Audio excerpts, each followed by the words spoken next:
I really did not expect to like this show, but to be honest, I'm kind of obsessed with it now. From the aesthetic, the writing, the cast, Rachel did her big one on this show, for real.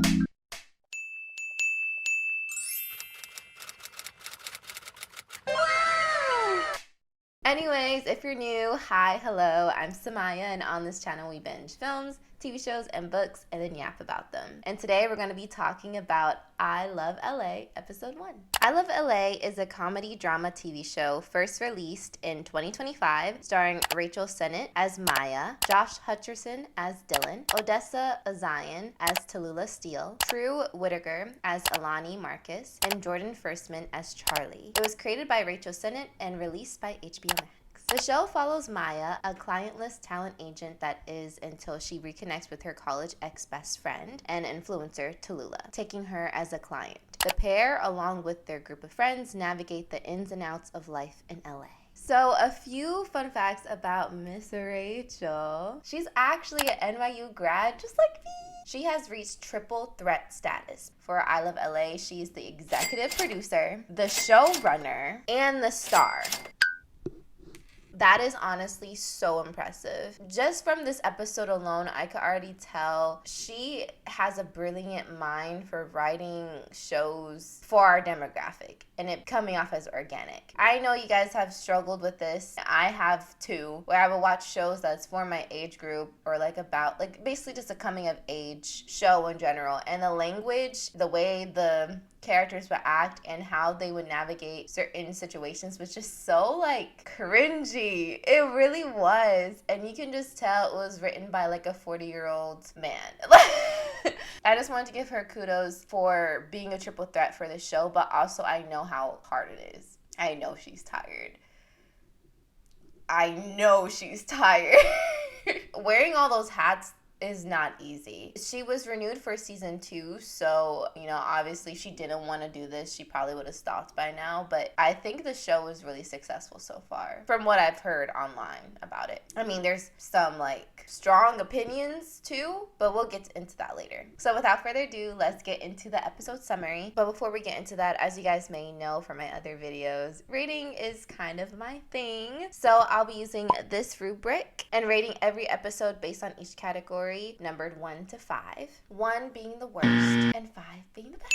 I'll then add up the number and divide it by 5 in order to get a general 5-star rating. But if I feel like the total is either too generous or not generous enough, I will either raise or lower the rating based on how I feel, because ultimately we rate TV shows based on emotional impact and everyone's emotional baseline is different. But hold up, if you have already watched the show and you don't want to hear my summaries, that's okay, baby girl. Skip to this timestamp to hear my commentary and final thoughts. The pilot begins with Maya bouncing up and down on her boyfriend Dylan, aka getting some pre-birthday sex, in their LA apartment, which was disrupted by an earthquake. Afterwards, she meets up with her friends Alani and Charlie at the park for a walk and some coffee. While talking, Maya brings up her ex-bestie Tallulah and her really big Instagram campaign. Sis is making 10K per post.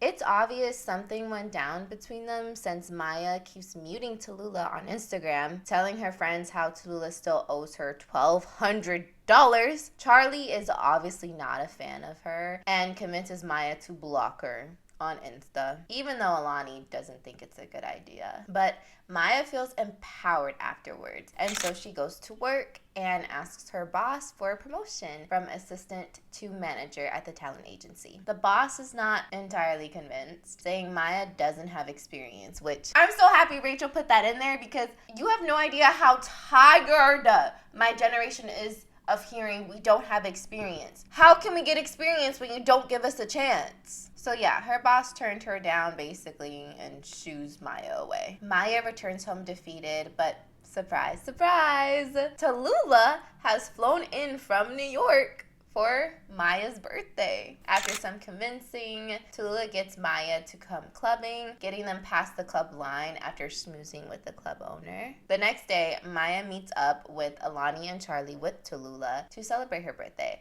But Tallulah dictates the plans to become a beach day. So Maya fakes a work emergency after lying about getting the promotion to everyone. So she leaves Alani and Tallulah to go to the beach on their own. Later that night, Maya and Dylan arrive at the restaurant for Maya's birthday dinner. But when they get there, they're led to a private suite, not their reservation table. But it's a private suite that Tallulah pulled some strings to get. She also invited Maya's boss and told the restaurant that it was actually Tallulah's birthday. Fed up, Maya storms to the bathroom. Tallulah follows her, and the two talk it out. Maya coming clean about not getting a promotion, and Tallulah revealing that her life isn't as glamorous as Maya thinks. Tallulah says she'll officially move to LA if Maya acts as her manager, and Maya happily agrees. The two go back to the main room where Tallulah announces to Maya's boss about how Maya is now her manager and deserves promotion. The boss agrees, not really caring because there's a male stripper giving her a lap dance. For the literary element, I rated this pilot episode a 5. For the directing element, a 5. For the visual element, a 5. For the editing element, a 5. For the sound element, a 5. So my final rating was technically 5 stars, but there's always room for improvement. So I'm gonna give it 4.5 stars.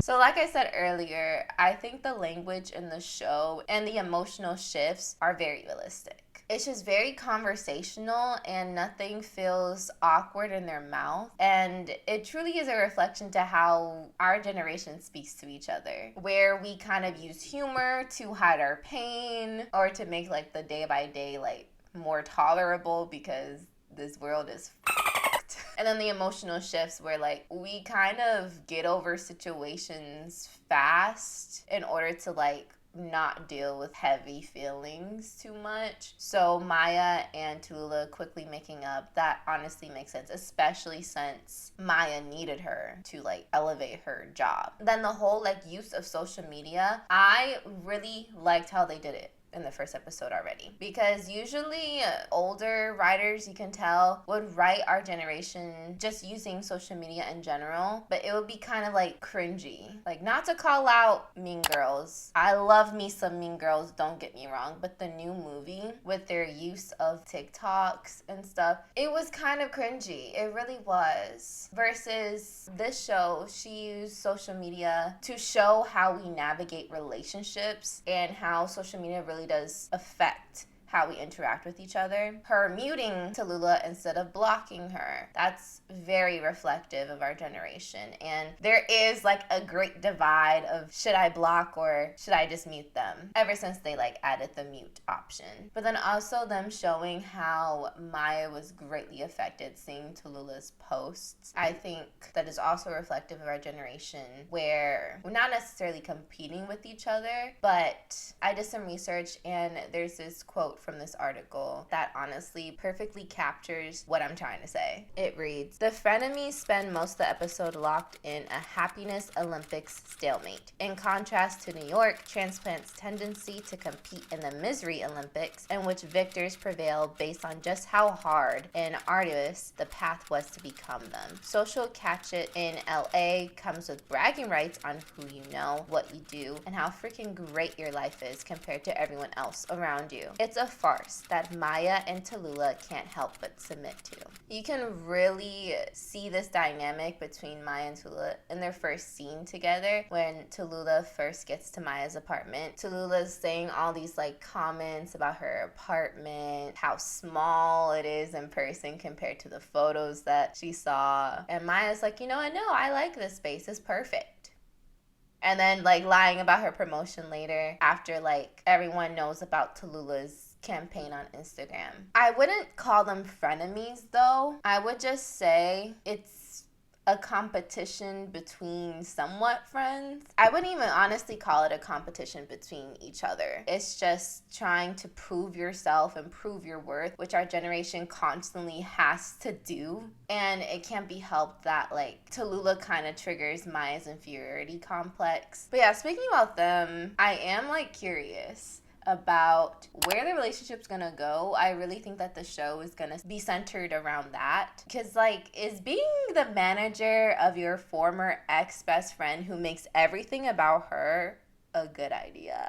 I wonder if they'll, like, actually get closer, or if it'll greatly affect their friendship and Maya being her manager not working out. I honestly could see it going in a different way. I think it honestly is gonna work out, Maya being the manager of Tallulah, because they're both in a way helping each other and elevating each other's career. Oddly enough, because of their personalities, Tallulah kind of being that person that is, like, the center of everything, and then Maya kind of being the supportive friend. I think the way that their personalities are, it kind of will work. But that still makes me sad for Maya, because she deserves to also, like, be the center of attention and not just be overshadowed by her friend. So I do hope that Maya will step more into her own spotlight without Tallulah really dictating that. But yeah, I don't think this show is gonna be like a great think piece per se. I feel like it's one not to be taken too seriously, and honestly, it's probably